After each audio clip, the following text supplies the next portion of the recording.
Welcome to the channel, everyone. Today, guys, doing my first service on my new 2023 Polaris Ranger 1000 XP. This is the crew cab, Northstar, and it's the Ultimate Edition. So like I said, doing my first service, 25 hours or 125 miles, I think. I'm a little over that, but I had a deal, I had to use it, and it kind of fell in the wrong place, so I'm a little over that. But yeah, we'll be all right. I've got an oil change kit. It just makes it so much easier to just buy the kit, guys. It comes with the right amount of oil. It comes with a new little crush washer there for the drain plug, and obviously an oil filter. So I'll link this one that I'm using. I'll link that in the description in the comment section. But I was down below there and I dropped the drain plug, which is right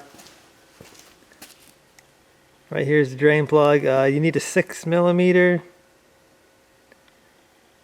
I believe that's 6mm Allen to get that off. And then up top here, you got the oil filter right there. That's a brand new oil filter. I already spun the old one off. A couple tips. Make sure you're going the right way to loosen it, because you're kind of looking at it backwards. So make sure you go the right way to loosen it. And then on mine, the gasket didn't come off. This usually falls right off or stays with the oil filter. It did not. So make sure you get this off, because otherwise you're going to be double stacking gaskets, and that's not going to be good. So again, double check, make sure the old gasket comes off the oil filter housing. So other than that, put a little fresh oil around the new gasket on the new filter. I mean, that's standard oil change stuff. It's a little tight getting in here. I bent the shield. This thing just bends up. Otherwise, it's kind of flat here, covers everything up. I warmed, actually, it was probably too warm to change the oil. You just want to warm it up for a little bit. Otherwise, everything's hotter than heck.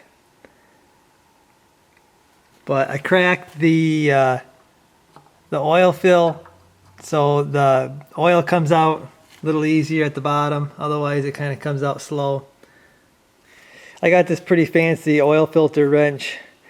It comes with a whole bunch of different things. I got the smallest one on there to grab the filter, and then this rotates. It's really nice for getting in tight spots to get that filter off. But this topic's been beat to death on here on YouTube, so I'm not gonna go through and spend a lot of time. Just kind of giving you little tips that might creep up on you. And then I did pull the shock, the bed shock off, but because this is a Northstar, the muffler's right there, and the bed hits that first, so it don't give you a whole lot more room. But I did find another on the bed shock mount, you see that thing right there? That's another weld deal. And I poked my finger with that. So that's like the third weld thing, that sharp thing that I found on this Ranger. Luckily I haven't cut myself real bad. But yeah, I don't know what they're doing with their welders, but they're leaving all kinds of sharp things everywhere. Not good. But anyway, I'm gonna, what do I got left to do? I gotta put the drain plug back in. I kind of let it drain completely. I went and got something to eat. So I'm gonna put that back in, drop the 2.5 quarts in there, and then probably gonna fire it up to pressurize the system. Make sure nothing's leaking like crazy. And then the 25-hour service, you're supposed to check your rear end transmission. I can show you that. And then you want to check the, you're supposed to check the front diff fluid as well. I think I'm going to drop that out. I've got some, so I think I'm just going to drop it out and replace the front diff fluid. But I think all they call for is just a check on that. I need to get a light, but the fill is right in there, and your drain's just on the bottom. So the fill is a little more difficult to get to. The drain's pretty easy.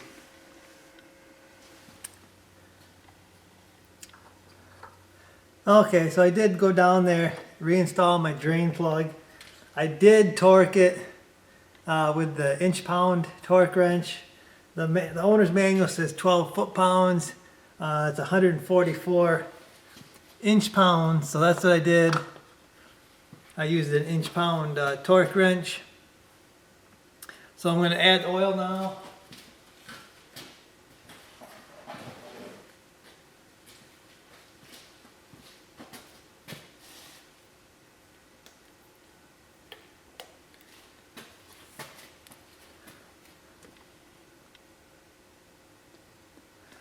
You can try doing this without a funnel.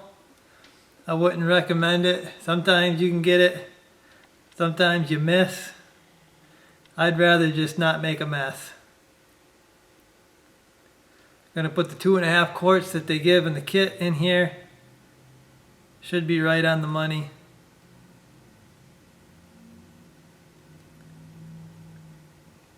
It's the same with my 900. I believe these motors are very similar.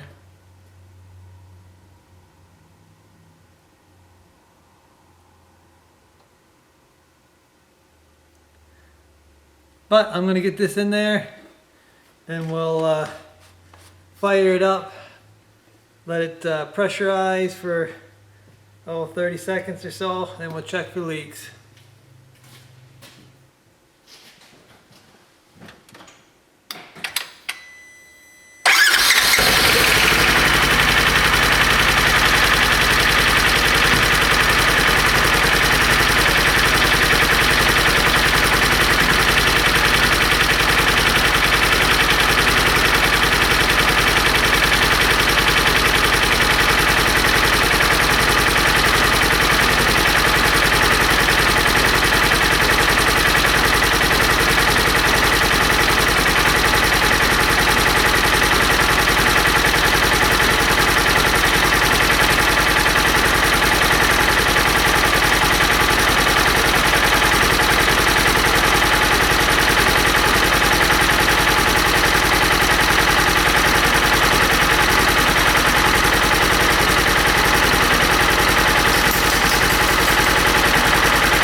Okay, so that's pretty much it on this oil change. The check oil is right there.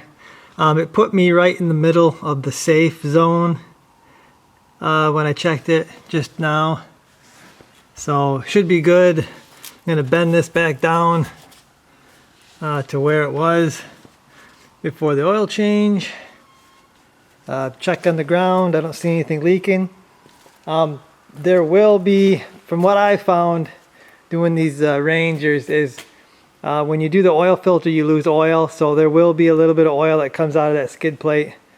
Even though I put rags underneath it, it still seems to get by those. So yeah, that's just what I found. If you got a major oil leak, you're gonna want to check it out. But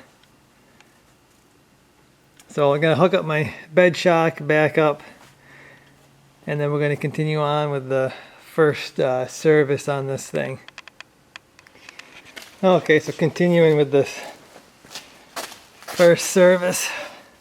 I thought the rear would be the easy one to start with, but it's not, because of this Northstar edition has this muffler right here, and the check plug for the transmission is right. See, I got my wrench on it right there.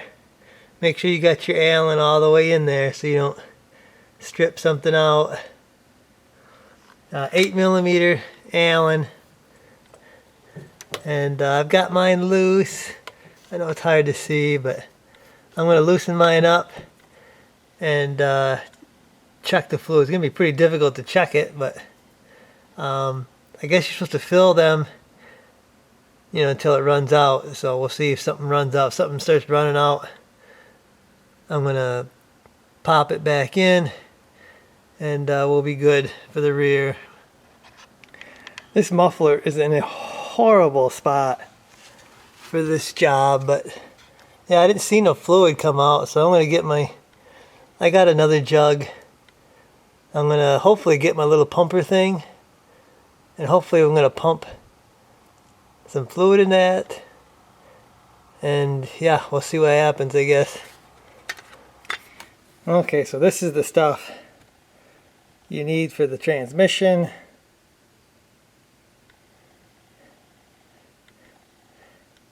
So I'm going to use that, and then here's my little pump tool. Hopefully I'm going to just squirt a little bit in there. I'm going to do the same thing with the front. Front axle's got different fluid. I'll show you that once I do it here. Okay, so it seems like I put a little bit of fluid in there, more than I had figured I would have to. So you might want to get yourself a quart, just to be on the safe side for your first check. Now it says do not overfill, but then it says the level should be at the bottom of the threads of that fill plug. So I don't know how you overfill that, because it's going to run out. But anyway, yeah, that was kind of a pain. But that little pump thing, I'm going to get a few more of these pump things, because that really helped out. Hopefully it's going to work on the front too. So I'm going to go to the front, and I'm actually going to change that fluid. So yeah, let's move on. Oh, I torqued the deal with the same wrench that I torqued the oil drain, same amount. I think it says 10 to 14 foot-pounds, and this is set to 12, so I just torqued it down with the same wrench. Okay, so I'm dropping the fluid out of this front axle. First off, I don't think the drain plug was even torqued. It was really loose. Here it is. You can see it is full of debris. I wish I would have got a video of that fluid coming out of there, because it was literally gray, metallic-y gray in color. So probably gonna go make sure the transmission drain is torqued, because like I said, this thing didn't even feel like it was torqued. So I'll make sure that one, the transmission drain plug, is torqued. I already got the torque wrench all set up anyway, so like I said, I wish I would have got that video of that fluid, because that was just full. It was gray, full of metallic. This is why I wanted to change that front fluid. I mean, this is a little over 25, maybe 27, 28 hours or something. And they want you to wait. They just want you to check this fluid in the front axle. And guys, there's not a lot of fluid in this front axle. So when it's contaminated, all that contamination is getting all over in your front axle. So This is the big reason why I wanted to get a brand new machine. How many guys do you think never touched this front axle fluid until who knows when? Yeah, a lot of guys probably don't even mess with that. But yeah, I'm going to clean this up. I don't know if that's a magnet there or not, but I gotta clean all that junk off there. And I might, before I put the drain plug in, I might pump a few pumps of fluid through the fill plug.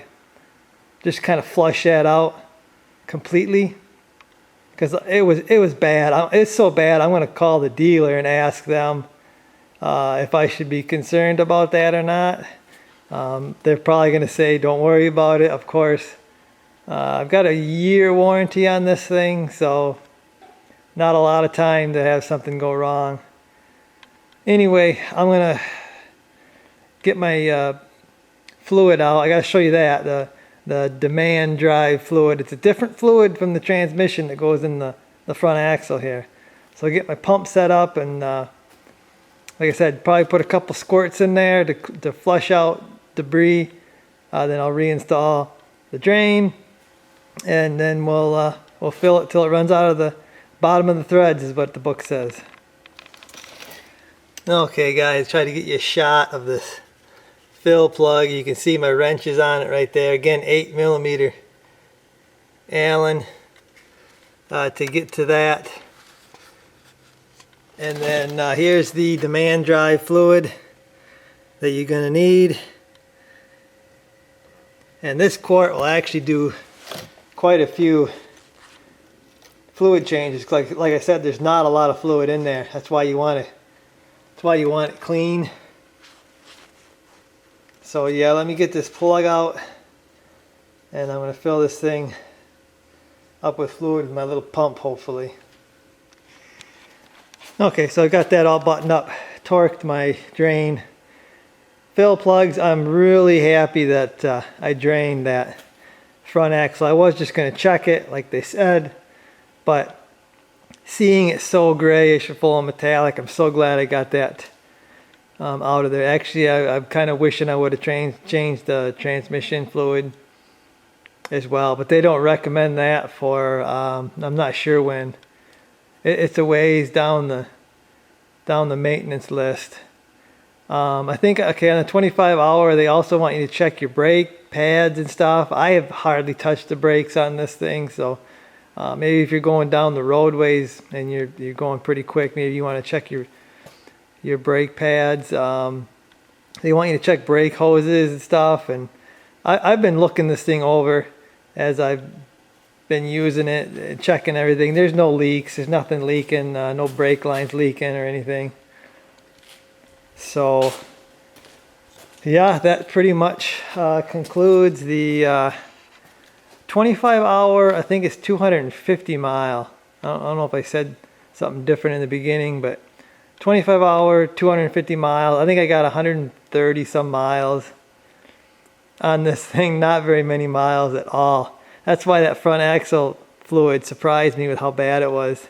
I've not even put the thing in four-wheel drive, so I'm not exactly sure what's working in there when you're not in four-wheel drive, because I believe the axles are always spinning, but I'm not sure what's actually spinning inside the front axle. Pretty sure that front drive shaft is spinning all the time too, so something must be spinning in there. Anyway, that's gonna do it for this one, guys.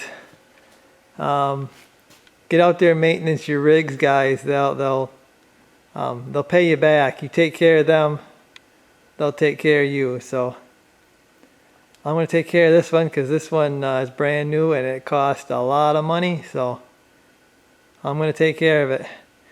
Next scheduled maintenance is 50 hours, 500 miles, and there's not really much to do there. I think they want you to check your brakes again. I don't know why they're so concerned about the brakes, but brakes, I think they want you to grease the grease fittings. I think the sway bars have grease fittings. And there's something else. Oh, they want you to just check the air filter, I guess. So I guess I'll be back in 50 hours or 500 miles, guys. I'll see you.